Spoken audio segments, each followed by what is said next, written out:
거제 일회교회 3월 13일 주일 예배 함께 하시는 한 분 한 분을 축복합니다. 온라인으로 함께 하시는 지체들 축복하고요.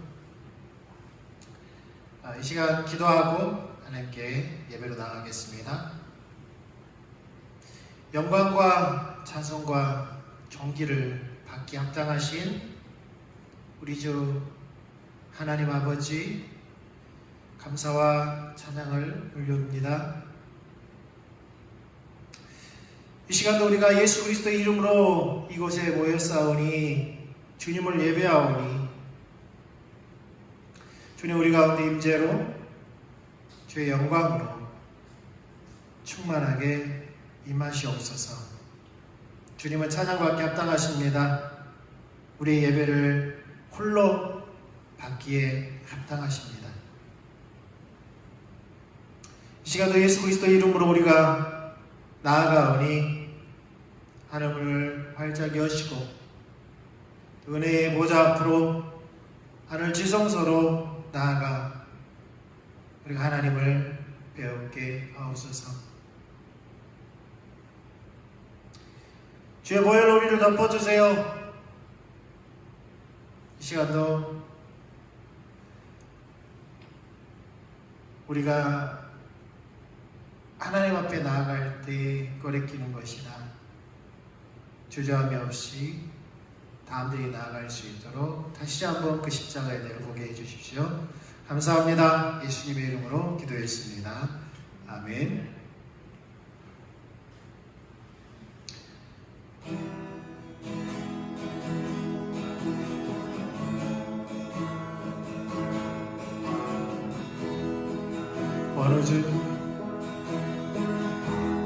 어느 주 주발 앞에 엎드려 경배해요.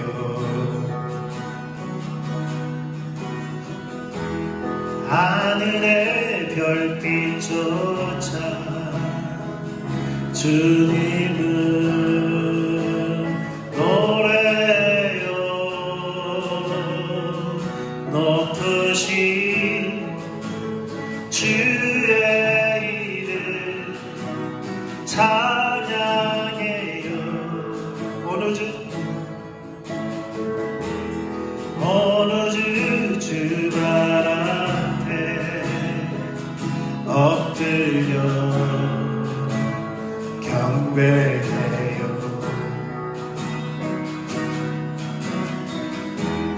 하늘의 별빛조차 주님을 노래요. 높으신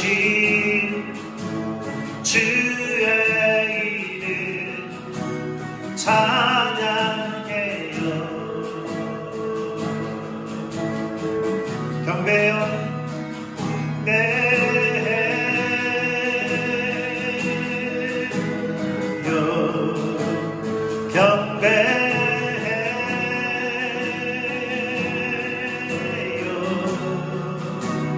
주 영광과 존귀 비교할 것 없어요.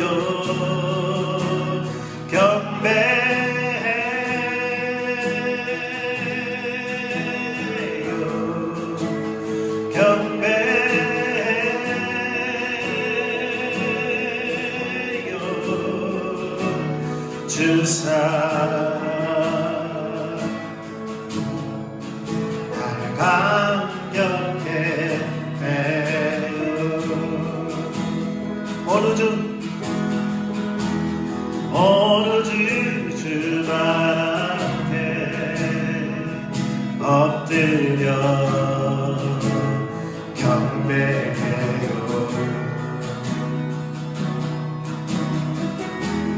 하늘의 별빛조차 주님을 노래요.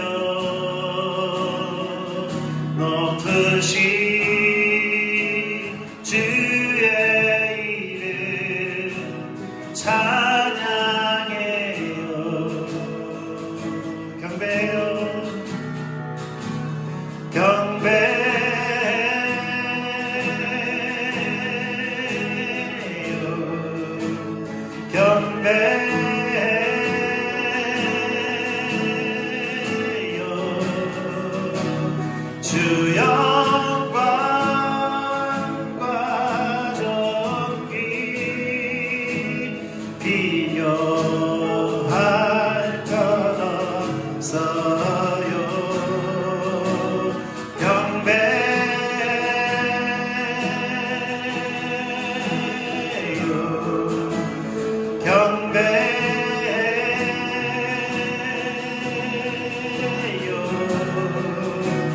주 사랑 날 감격해 해요. 경배요 경배해요.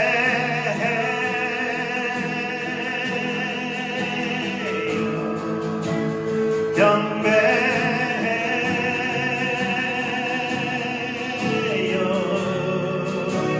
주 영광과 존귀 비교할 것 없어요. 경배해요.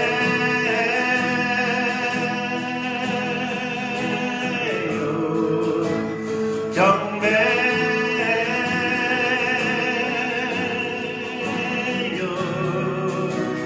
주 사랑 날 감격해 해요. 면류관을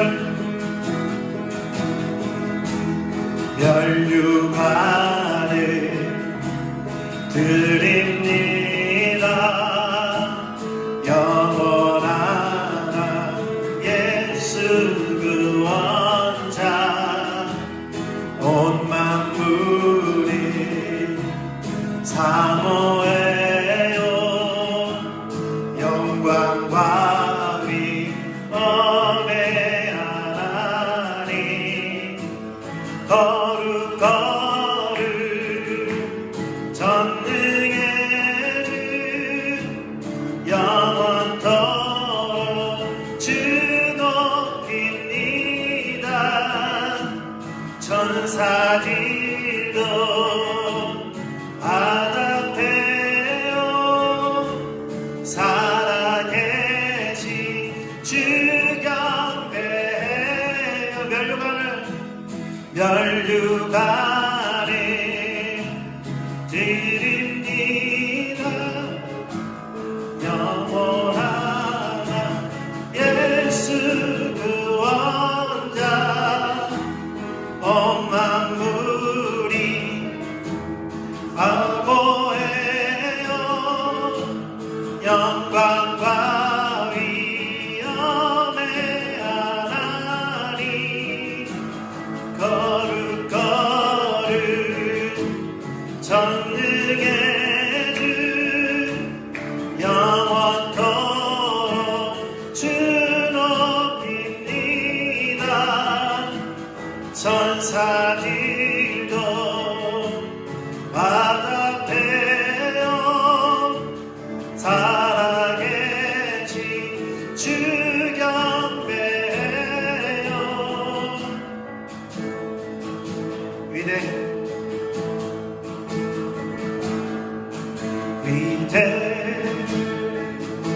위대하신 주 찬양의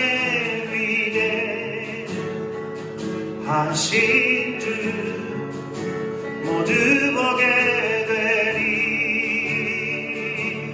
위대하신 주 위대하신 주 위대하신 주 찬양의 위대하신 주 모두 보게 되리.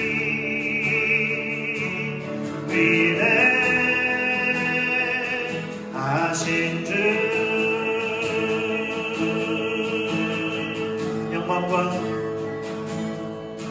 영광과 위엄의 보좌 위하나니 온땅 기뻐해요. 온땅 기뻐해요. 빈 대신 주 앞에 어디 물러가고 금성에 떠내 금성에 떠내 위대하신 주 찬양의 위대하신 주 모두 보게 되리.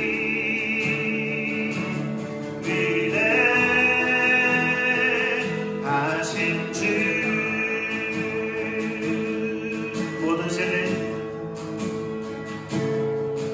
모든 세대의 주 다스리시네. 정관아주 정관아주 성부 성자 성령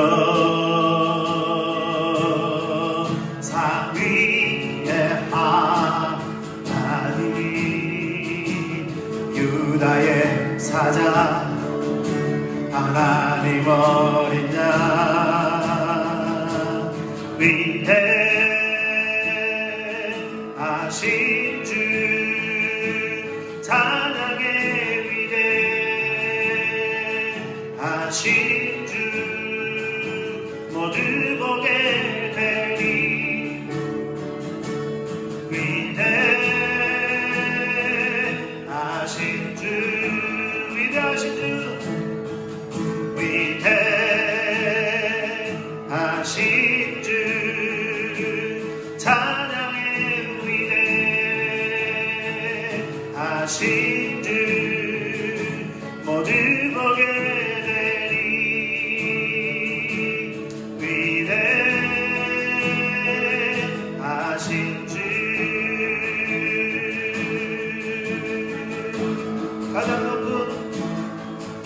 가장 높은 이름 합당하신 주께 경배해요.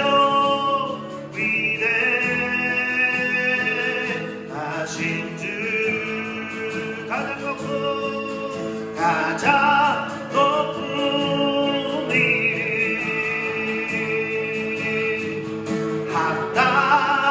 합당하신 주께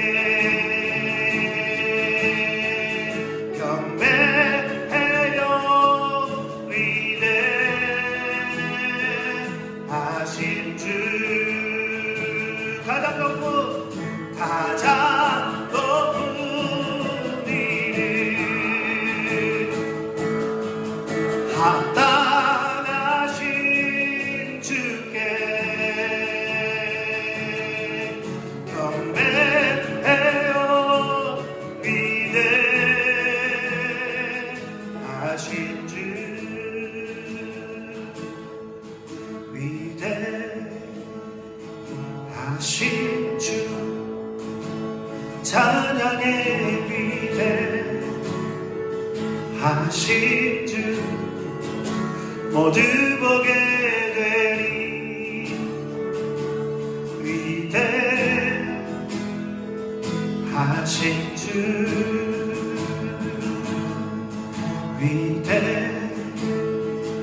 위대하신 주 찬양의 위대하신 주 모두 보게 되리.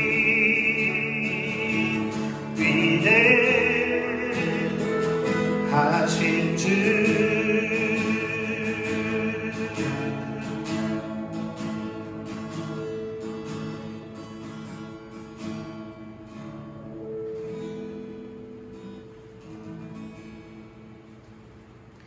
아멘.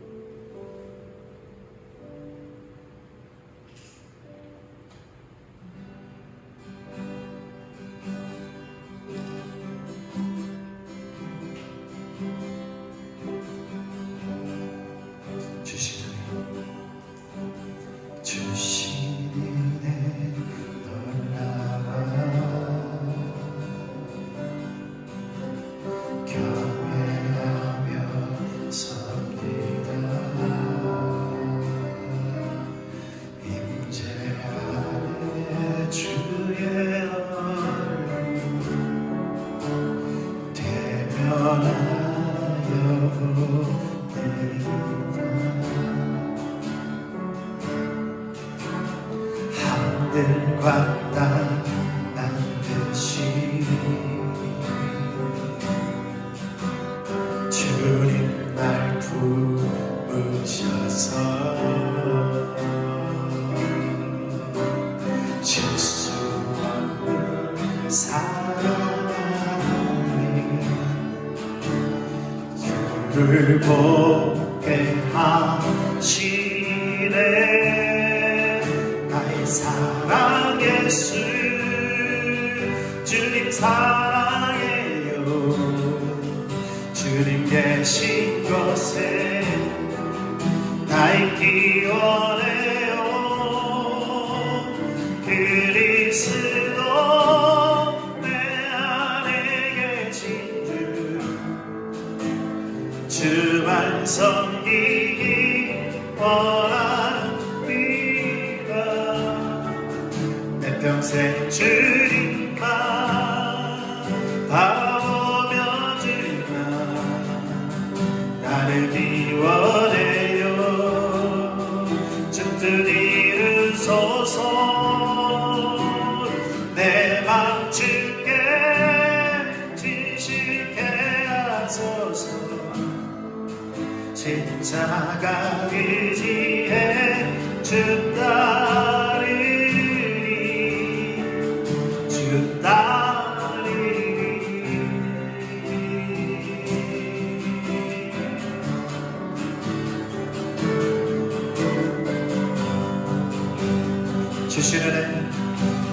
주시는 내 놀라워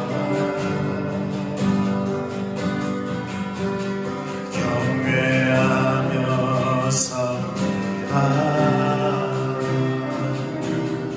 임재 안에 주의 얼굴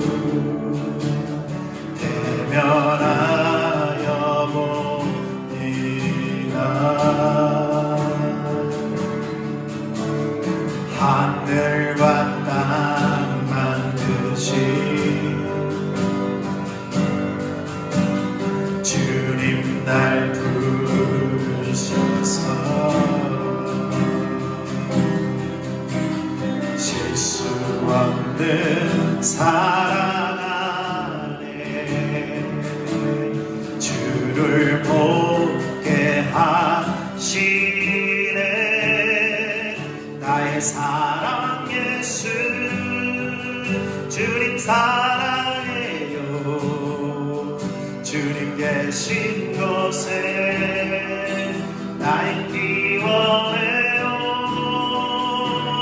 그리스도 내 안에 계신 주만 섬기기 원합니다. 내 평생 주님만 바라보며 주만 따르기 원해요. 주 뜻 이루소서. 내 맘 주께 진실케 하소서. 십자가 의지해 주 따르리. 나의 사랑 예수 주님 사랑해요. 주님 계신 곳에 나 있기 원해요. 그리스도 내 안에 계신 주만 섬기기 원합니다. 내 평생 주님만 바라보며 주만 따르기 원해요. 주 뜻 이루소서. 내 맘 주께 진실케 하소서. 십자가 의지해 주 따르리. 주 따르리.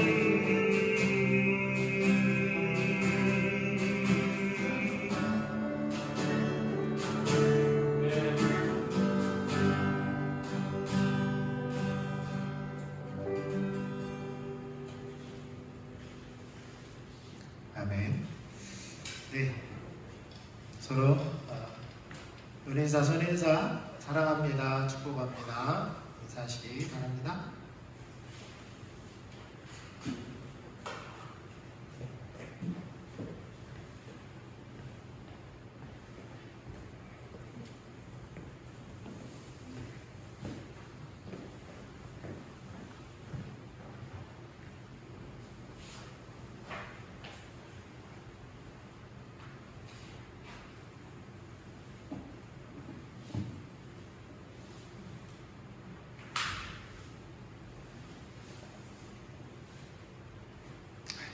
네.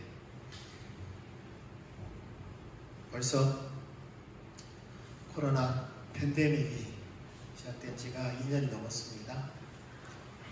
그리고 이제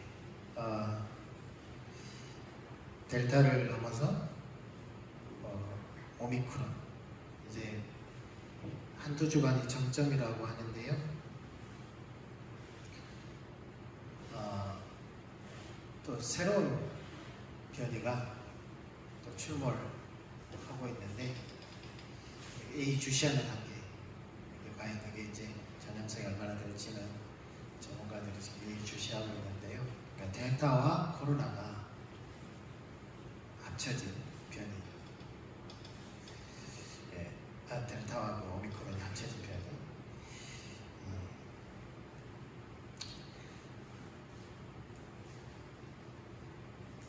그러니까 끝난 것 같은데 또 끝난 것 같지 않는 그런 상황들이 계속되고 있습니다. 이럴 때일수록 우리가 오히려 우리가 단순히 정신력이 아니라 우리가 신앙으로 하나님의 그 기준 안에서 우리가 바로 서야 합니다. 환경은 더 나빠질 수 있습니다. 중요한 것은 환경이 아닙니다.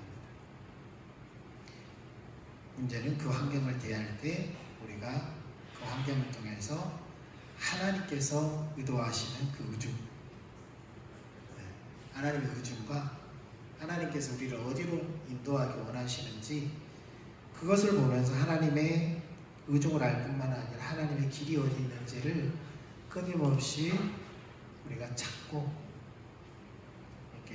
그렇게 거기로 한 걸음씩 나아가야 되는데, 그러기 위해서는 우리에게 필요한 것은 딱 한 가지입니다. 하나님의 얼굴을 구하는 것이죠. 그러니까 이러한 시대일수록 더욱더 우리에게 요구되어지는 삶은 다른 것이 아니라 하나님의 얼굴을 구하는 삶입니다.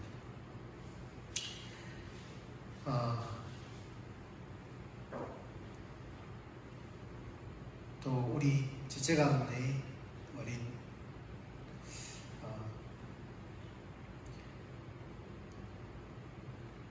지체 한 명이 코로나에 감염이 됐는데요. 위에서 기도해 주세요.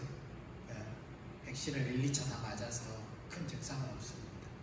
열 좀 나고 조금 목이 좀 따갑고 콧물이 코가 좀 막히는 것 외에는 큰 증상은 없습니다. 감사하고 또 가족들은 다행히 음성이고요. 며칠 됐습니다. 그래서 어제 통화를 했는데 기도하고 잘 이렇게 견디고 있고요. 답답할 뿐이죠. 경계되어 있으니까 가족 간에도 전적이 자유롭지 않고, 그러니까 같이 좀 기도해 주시고, 주님 덕분이라고 하더라고요. 아이가 주님 덕분 이렇게 잘 지내고 있습니다. 위해서 기도해 주시기 바랍니다. 또 서로를 위해서 이렇게 잘 이번 이런 그 골짜기를, 어둠의 골짜기를 잘 통과할 수 있도록 이렇게 기도해 주시면 감사하겠습니다. 헌금을 위해서 기도하고 말씀 보겠습니다. 주님 감사합니다. 주님이 주신 귀한 것, 또 주님께 드리오니 주님 영광을 받으시고, 주님이 영광을 받으실 뿐만 아니라 주님의 영광을 나타내시옵소서.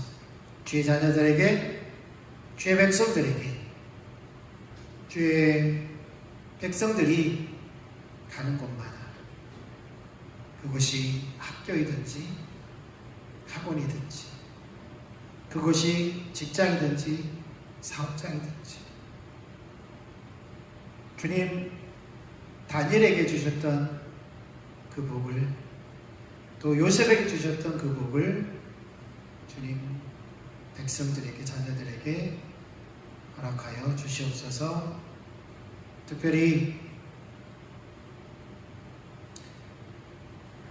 코로나 가운데서, 팬데믹 가운데서 또 간염이 되었고 간염이 될 수도 있는 우리들을 주님 지켜 보호하시고, 또한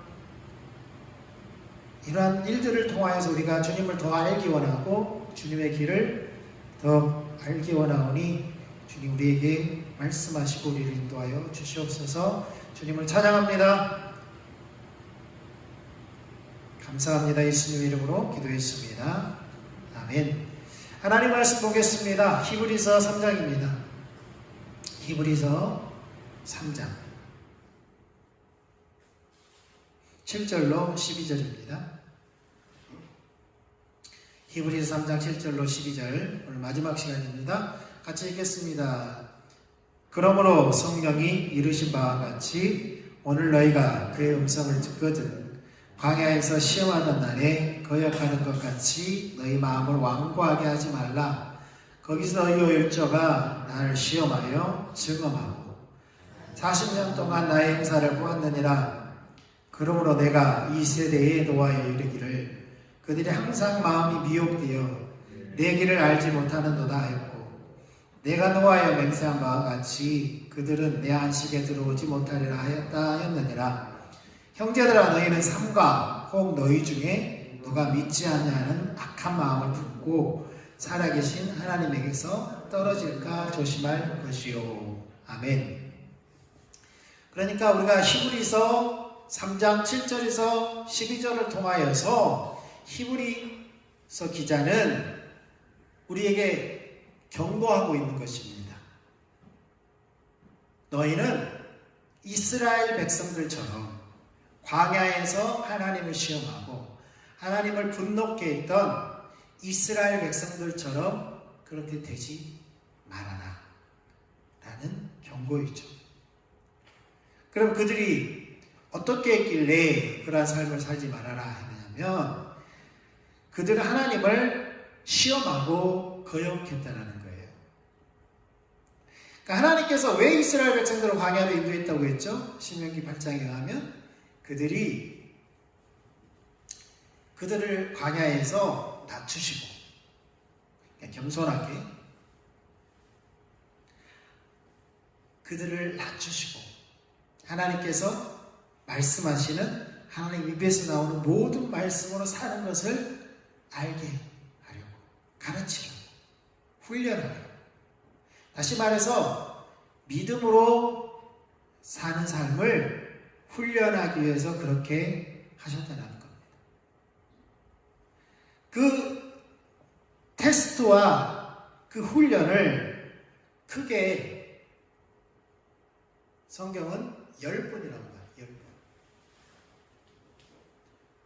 카데스 바네아에서 10번째 그들이 하나님을 거역했다라고 말합니다. 그만큼 하나님께서 그들에게 1년 동안 큰 10번의 사건을 통하여서 그들을 훈련하게 원하셨던 거예요. 어떤 삶을요? 믿음에 대한 삶. 하나님만 바라보고 하나님이 말씀하시는, 하나님의 의중을 알고 또 하나님의 길을 알아서 하나님께서 출애굽기 19장에 말씀하셨던 그들을 하나님의 백성 삼고 하나님 그들의 하나님이 되고 하나님의 소유, 단순히 백성이 아니라 소유. 소유라는 말은 히브리어로 서울라라는 말인데 가장 보배로운 존재, 가장 보배로운 존재. 여기 안에 친이라는 단어가 있습니다. 친밀함이라는 단어가 포함됩니다. 가장 내밀한 그런 존재. 그러니까 내밀하다는 것은 그만큼 비밀이 없고 하나님의 의중을 알리고 하나님께서 무엇을 할지 그에게 말해서 그로 하여금 그 일을 감당하게 하는. 네.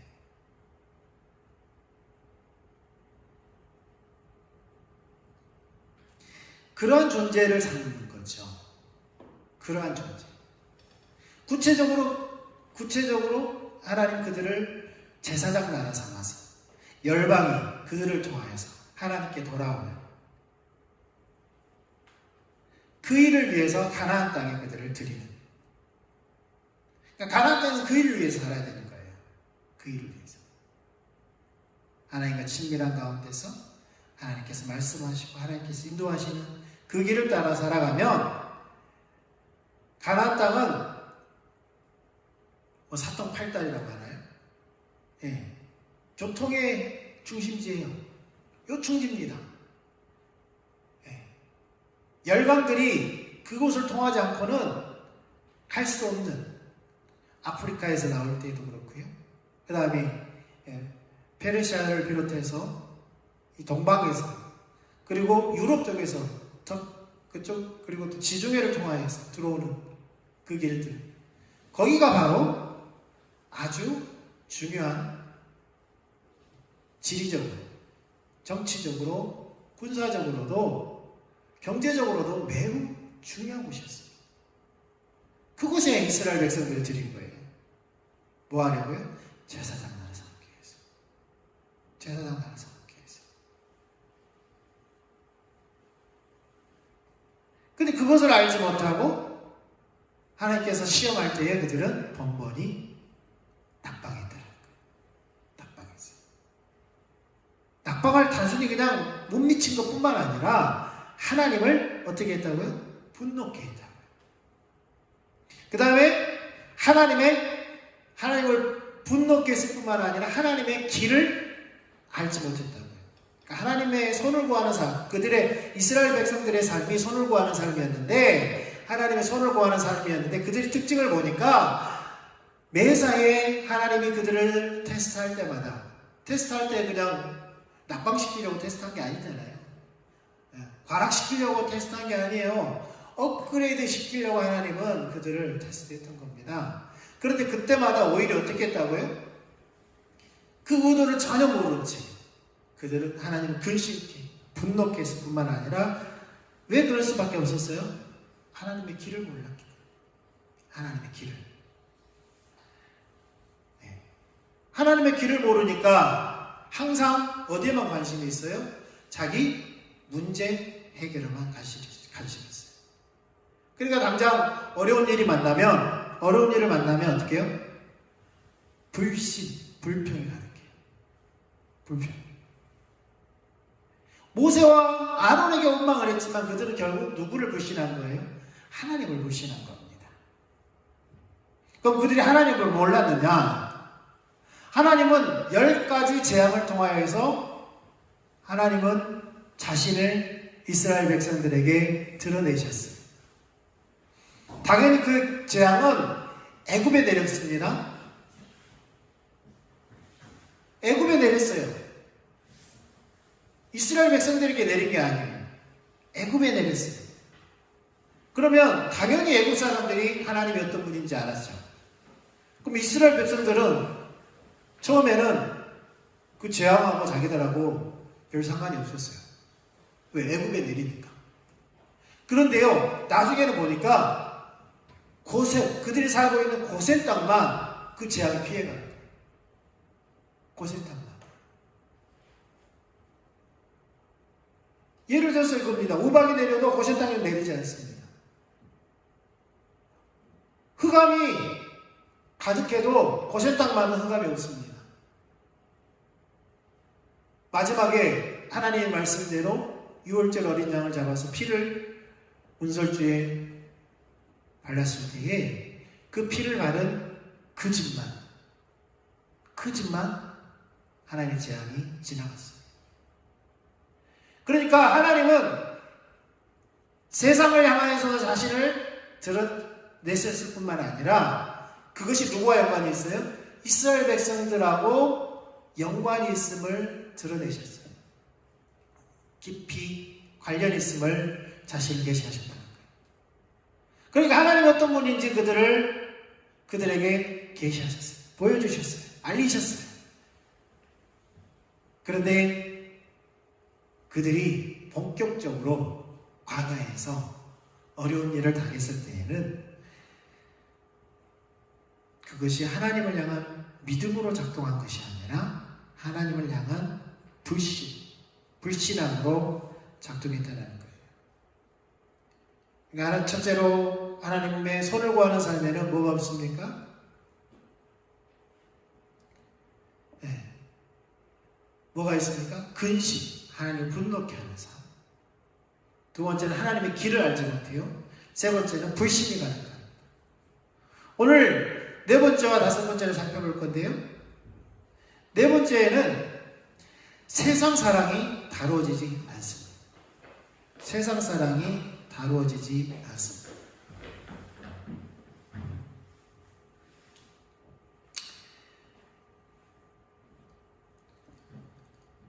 열 가지 재앙을 통해서 많은 일들이 있었죠. 애굽에서. 그런데 하나님께서 막상 그들을 애굽에서 출애굽할 때에는 며칠이 걸렸습니까? 하루 만에 나왔습니다. 양을 잡고 준비하고 바로 새벽에 길을 나섰습니다. 하나님은 그들을 단번에 애굽에서 하루 만에 꺼냈어요. 그리고 그들을 어디로 인도하셨습니까? 가나안 땅으로 바로 들이지 않고 광야로 인도하셨어요. 광야로. 그러니까 하나님의 계획대로라면 광야에서 그들을 하나님은 계획대로라면 하나님께서 만약에 그들이 믿음으로 반응했으면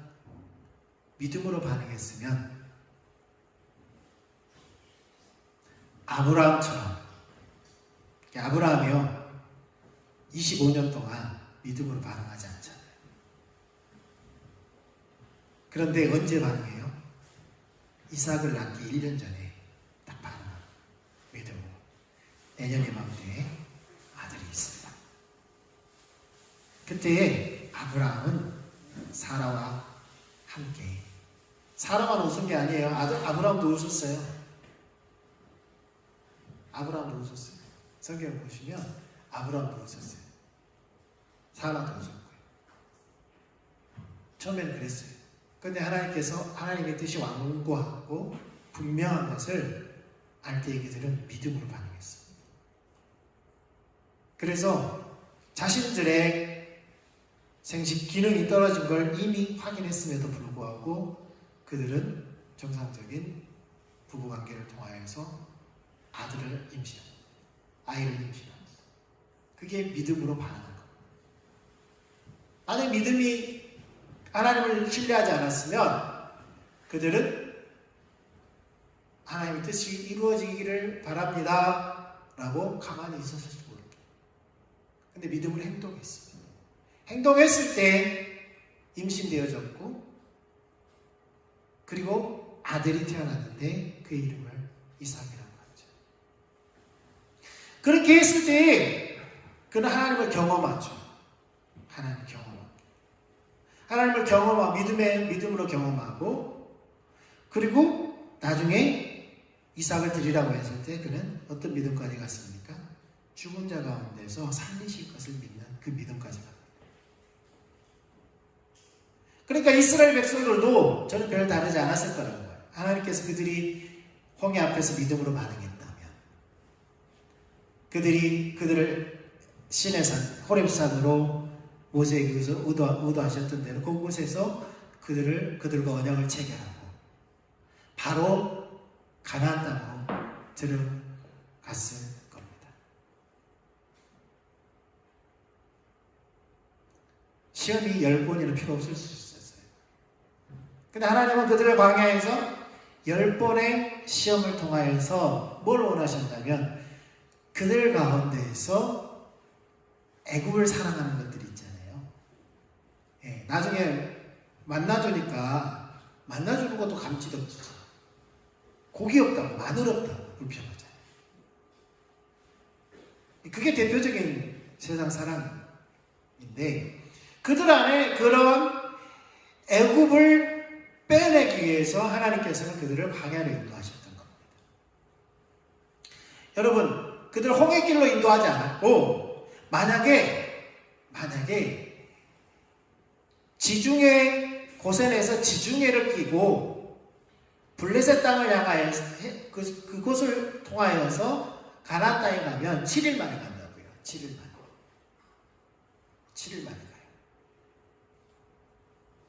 근데 하나님께서 왜 홍해길을 통하여서 광야로 인도하셔서 1년 동안 그들을 시험하셨냐면, 그들 가운데서 애굽을 빼내기 위해서 그렇게 하셨다는 거예요.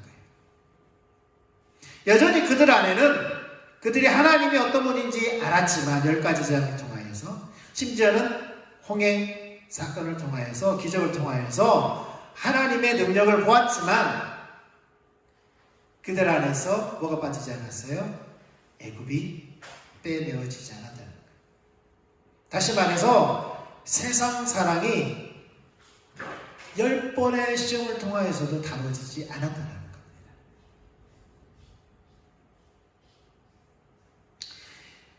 그럼 오늘 우리에게 하나님께서 원하시는 것은 무엇일까요? 다르지 않습니다.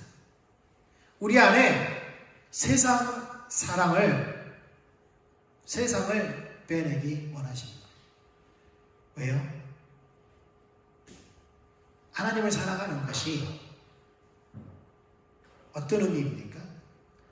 하나님도 사랑하고 무엇도 사랑하는 것은 그 무엇을 사랑하는 거죠. 네. 그게 우상숭배입니다. 그게 나누어진 마음입니다. 그러니까 하나님 외에 다른 것이 우리 안에 있다는 것은 결국은 뭐예요? 그것을 사랑하는 것이고 그것을 섬기는 거예요. 그래서 사람들이 나는 종교가 없습니다, 나는 무신론자입니다 말하는 것은 다 새빨간 거짓말인 거죠. 왜요? 내가 뭔가 하나님 외에 다른 것을, 어떤 신념을 가지고 있다면 그것이 곧 그 사람의 종교인 것입니다. 그 사람이 섬기는 하나님이에요. 그러니까 이 세상에는 종교가 없는 사람이 없어요. 무신론자는 없다는 거예요. 네, 자기가 사랑하는 것이 곧 그의 하나님이기 때문에. 나는 그걸 사랑하지 않는데 그것은 자기를 섬기는 거예요. 그래서 나누어진 마음, 그것이 곧 하나님을 사랑하지 않는 것이고 우상을 숭배하는 것이고, 그것이 세상 사랑입니다. 우리 안에는 3가지가 있다고 하잖아요. 육신의 정욕, 안목의 정욕, 이승의 자랑. 하나님은 우리 속에서 세상을 꺼내시기 원하십니다.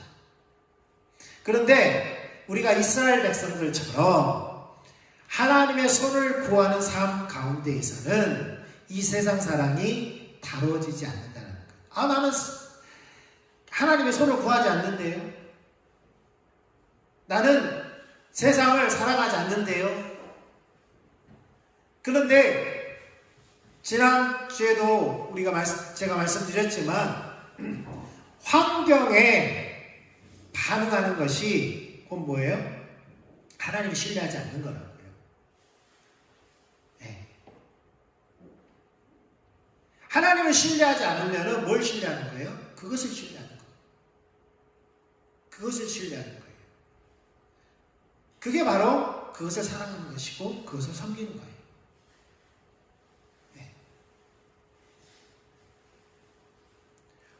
이런 말씀을 전하는 가운데 하나님께서 저에게 뭘 말씀하셨냐면, 네가 광야의 이스라엘 백성과 같다라는 거예요. 심지어는 내가 목사이기 때문에 사람들의 내가 설교를 통해서 뭔가 가르침을 통해서 사람들을 바꿀 수 있다고 생각하는 거죠.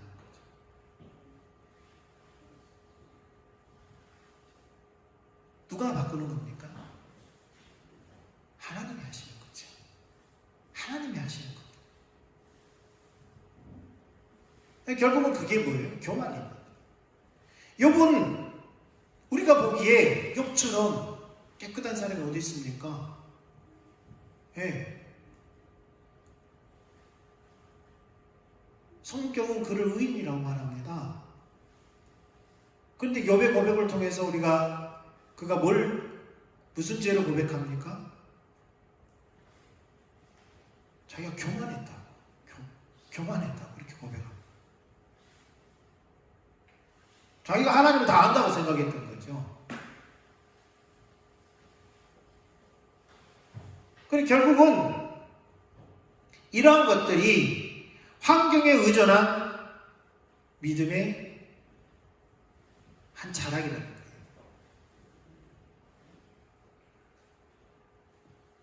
저는 가끔 이제 그런 예를 드는데요. 예전에 제가 필리핀에 선교사로 있을 때, 그러니까 환전하지 않고 ATM 기계에서 바로 그러니까 한국 통장에, 국민은행 통장에, 그때 국민은행 통장이었는데, 국민은행 통장에 잔고가 있으면 내가 그 필리핀 은행의 ATM 기계에서 돈을 뺄 수가 있어요. 필리핀 돈으로. 네. 단위가 있습니다. 10,000페소, 몇천 페소 이상 단위가 있어요. 그 이하는 뺄 수가 없는데, 10,000페소를 빼려고 내가 카드를 넣고 이렇게 했어요. 그런데 안 나오는 거예요. 나중에 인터넷 뱅킹을 통해서 확인해 보니까 잔고가 부족한 거예요. 그런데 갑자기 가슴이 덜컥 내려요. 돈이 안 나오니까 가슴이 이렇게 덜컥 내려앉는 거예요. 네. 그게 뭐예요? 뭘 의존하고 있었던 겁니까, 제가? 잔고를 의존하고 있었던 거예요. 네. 잔고가 넉넉했을 때는 편하게 그냥 살았어요. 근데 잔고가 없으니까 불안한 거죠. 이건 내가 뭘 섬기는 거예요? 하나님을 섬기고 하나님의 종으로서 하나님의 사역을 위해서 선교사로 나와 있을지는 몰라도 하나님을 믿지는 않고 있었던 거죠. 적어도. 그 순간은 뭘 믿었던 거예요? 돈을 믿었던 겁니다. 돈을 믿었던 거예요. 이제 그런 것들을 통해서 하나님은 뭘 빼기 원하세요? 내 안에서? 세상을 빼기 원하시는 거죠. 세상 사람. 하나님이 아닌 다른 것을 신뢰하고 의지하는 것. 그것이 세상 사랑입니다. 그것 때문에 불편할 수는 있습니다. 불편한 것이 없을 수는 없어요. 네. 부족하면 불편할 수는 있지만 그것이 우리의 신앙을 좌우할 수는 없다는 겁니다. 그렇게 해서는 안 된다는 것입니다. 그것이 하나님을 향한 불신으로 또 하나님을 근심케 하고 하나님을 분노케 하는 자리로 나아가서는 안 될 뿐만 아니라 하나님의 길을 보지 못하게 하는 우리의 영적 분별력을 가리는 그러한 자리로 나아가게 해서는 안 된다는 겁니다. 그러한 것들이 누적되면 가장 먼저 찾아오는 것이 뭡니까? 분별력의 상실입니다. 그런데 이러한 세상 사람은 어떤 삶을 살 때만 가능하다고요? 저번에도 말씀드렸습니다. 상대방을 향하여서는 내가 이렇게 기도하면 하나님께서 알려주시고 이렇게 할 때에는 상대방에 대해서는 어느 정도 알 수가 있어요. 기도해주고 그러니까 상태를. 그런데 내 상태를 모르는 것은 결국 내가 하나님의 손을 구하는 삶을 살기 때문이고 하나님의 얼굴 구하는 삶을 살지 않기 때문이라는 겁니다. 다시 말해서 세상 사람도 다루어지기 위해서는 반드시 하나님 얼굴 구하는 삶을 살 때에만 내가 무엇을 사랑하는지 보이고 그것이 보일 때에만 내가 그것을 내려놓을 수 있다는 것.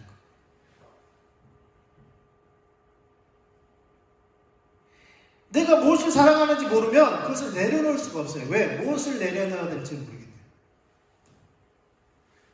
그러니까 자신을 보지 못하면 변화되지 않는다는 것. 하나님 얼굴 구하는 삶을 살 때에만 자신을 볼 수 있고 내가 내 자신을 보는 만큼 내가 내려놓을 수 있고 내가 내려놓을 만큼 내가 변화될 수 있다는 것. 세상 사람은 하나님의 얼굴을 구할 때에만 다루어지고 그것을 내릴 수 있습니다. 다섯 번째로 마지막입니다. 참다운 순종이 없습니다.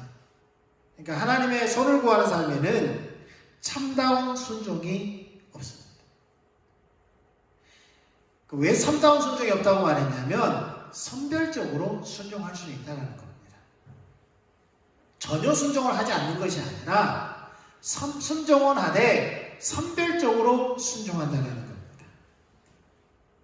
순종은 믿음이 없이는 불가능하죠. 하나님은 하나님을 사랑하거나 경외함이 없이 우리의 능력으로 할 수 있는 일을 시키지는 않습니다.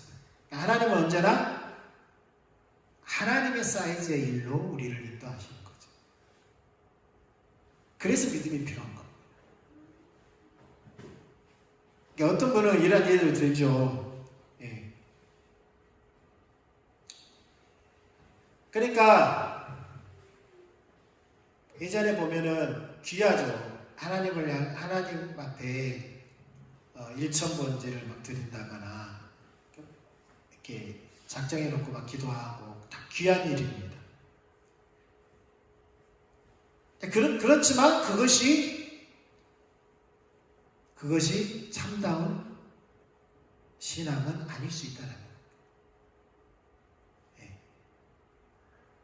하나님은 우리를 어디로 인도한다고요? 하나님의 사이즈. 하나님의 사이즈. 그래서 우리에게 필요한 것이 믿음이라고요. 그러니까 내가 할 수 있는 내가 일을 할 수 있어서 매일 이렇게 어떻게 하겠다. 그런 계획을 세워놓고 그거 하는 거.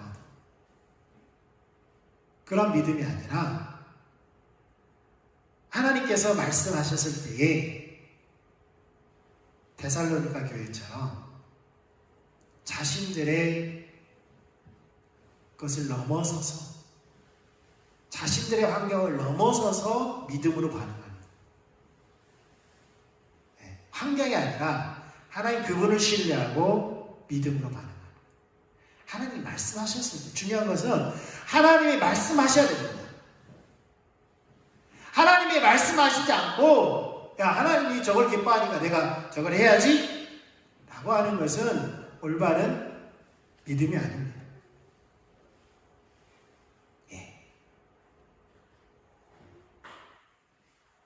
예를 들어서 이런 겁니다. 예전에 막 부흥회를 하고 그러면 작정을 해요. 작정을. 예. 뭐 작정을 합니다. 어떤 목적을 놓고 작정을 해요. 그러면 사람들 마음속에 계산이 막 됩니다.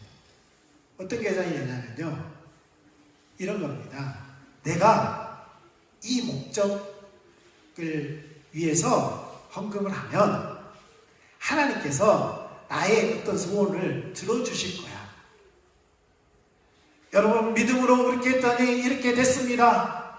그러니까 어떤 계산을 하냐면 마음속에 내가 이것을 위해서 이렇게 하면 하나님께서 나의 뭔가를, 내 뭐 자식이라든가 나의 병이라든가 뭔가를 하나님께서 상호작용으로서 반응하는 겁니다. 하나님, 그분 나를 구원하신 그 은혜에 감사하고 나에게 주신 그 은혜에 감사해서 그분을 사랑해서 그 일에 동참하는 것이 아니라 때로는 하나님과 거래하는 거죠. 그게 또 한 가지 뭡니까? 그냥 단순히 하지 않으면 안 될 것 같아. 그리고 내가 위치가 있으니까 어느 정도 이해하는 체면이 아니잖아요. 그런 경우도 많이 있었어요. 그런 경우. 그래서 하나님 앞에서 그런 것이 아무 의미가 없다는 거죠. 아무 의미가 없어요. 참다운 순종은 반드시 뭐가 전제됩니까? 그분의 은혜에 감사하고 그분을 사랑하는 가운데 그분이 말씀하시니까 내 환경은 비록 거기에 반응할 수 없는 환경이라 할지라도 그분을 신뢰하고 그분의 목적에 내가 동참하되 나의 모든 것을 다해서 동참한 자리로 나아가는 것이 순종인 것이죠. 순종인 것이죠.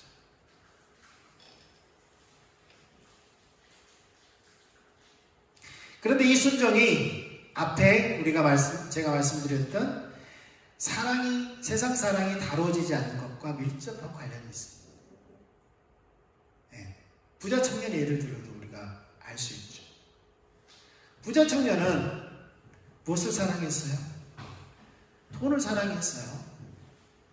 그러니까 예수님이 재산을 팔아서 가난한 사람 나눠주고 나를 쫓으라고 했을 때 그가 순종하지 못했던 거예요. 순종하지 못했던 거예요.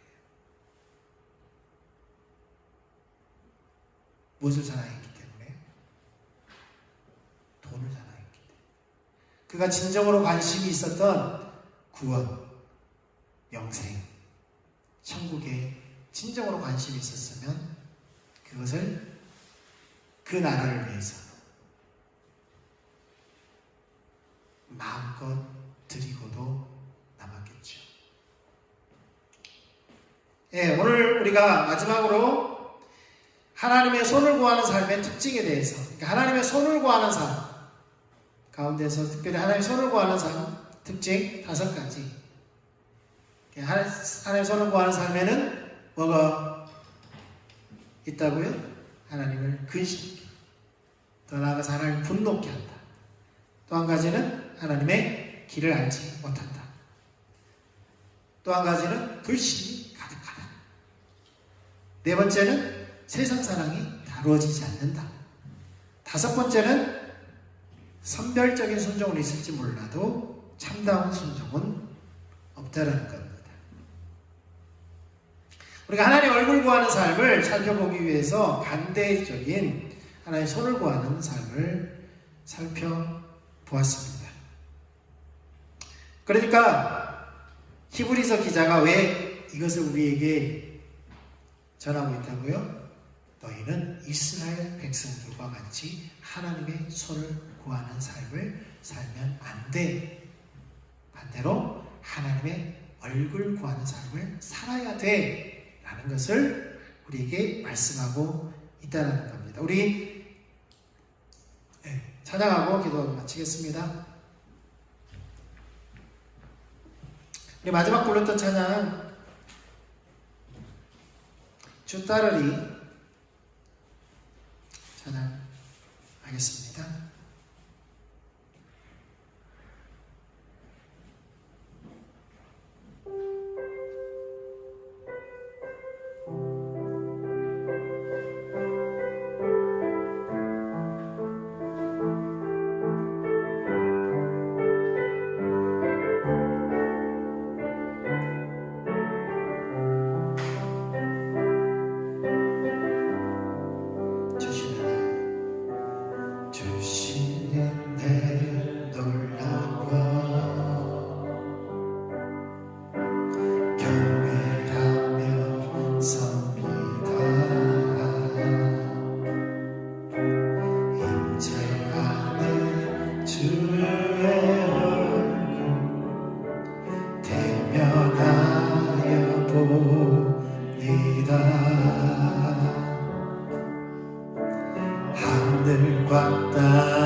주님 날 품으셔서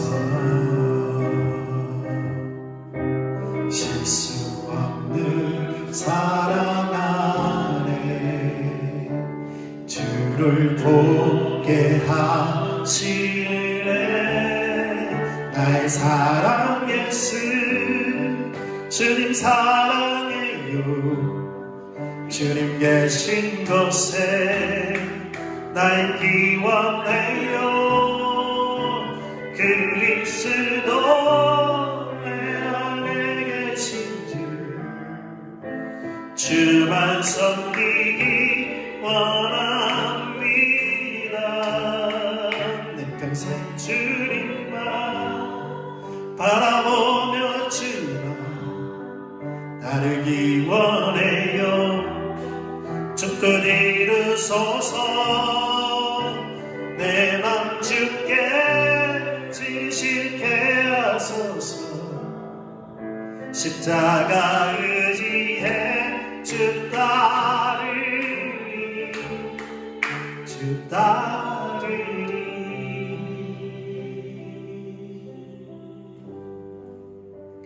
이 시간에 주님 앞에 좀 머물렀으면 좋겠습니다. 결국은 주님 안에 있는 그 가치, 그 보화를 보지 못하면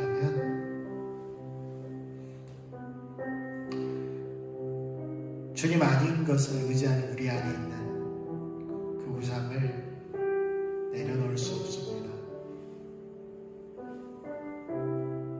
우리 모두가 하나님과 올바른 관계 가운데 있어야 세상 사랑이 다루어질 뿐만 아니라 하나님을 기쁘게 하는지 하나님을 근심케 하고 분노케 하는지 하나님과 올바른 관계에 있어야 알 수 있습니다. 바리새인들은 예수님이 너희 아비는 마귀라고 할 정도로 하나님을 대적했지만 몰랐습니다. 자신들을 몰랐습니다. 중요한 것은 우리가 하나님의 손을 구하는 삶에는 이러한 것이 불가능하다는 겁니다. 하나님 얼굴 구하는 하나님과 친밀한 교제에 있을 때에만 가능합니다. 우리를 그 자리로 초청하고 있습니다. 하나님을 아는 그 안에 감추어진 보화를 발견할 수 있는, 그래서 우리의 모든 것으로 주님을 따를 수 있는 그 자리로 인도하고 계십니다.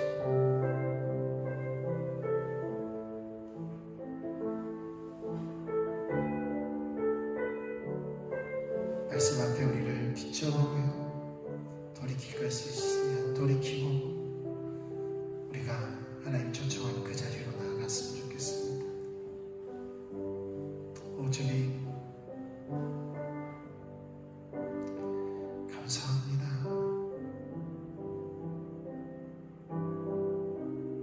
알게 하시니 감사하고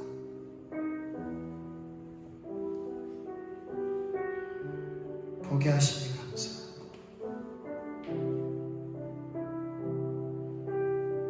돌이킬 수 있는 은혜를 주셔서 감사합니다. 주의 은혜가 아니고서는 우리가 살 수 없습니다. 날마다 십자가를 통해서 우리를 하나님께로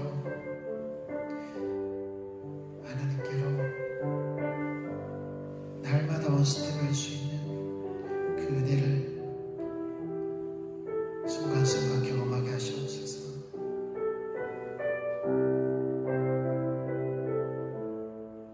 주님을 찬양합니다. 네, 계속 반주해 주시고요. 네, 축도 끝날 때까지 반주해 주세요. 주님 감사합니다. 이제는 우리 주 예수 그리스도의 은혜와 없으신 하나님의 그 사랑과 성령의 내주하시고 교통하시는 그 은혜가 하나님의 손을 구하는 삶을 버리고 하나님의 얼굴 구하는 삶을 살기 원하는 그 자리로 나가기 원하는 하나님의 백성들 가운데 이제로부터 영원토록 함께 하시기를 예수님의 이름으로 축원합니다. 아멘.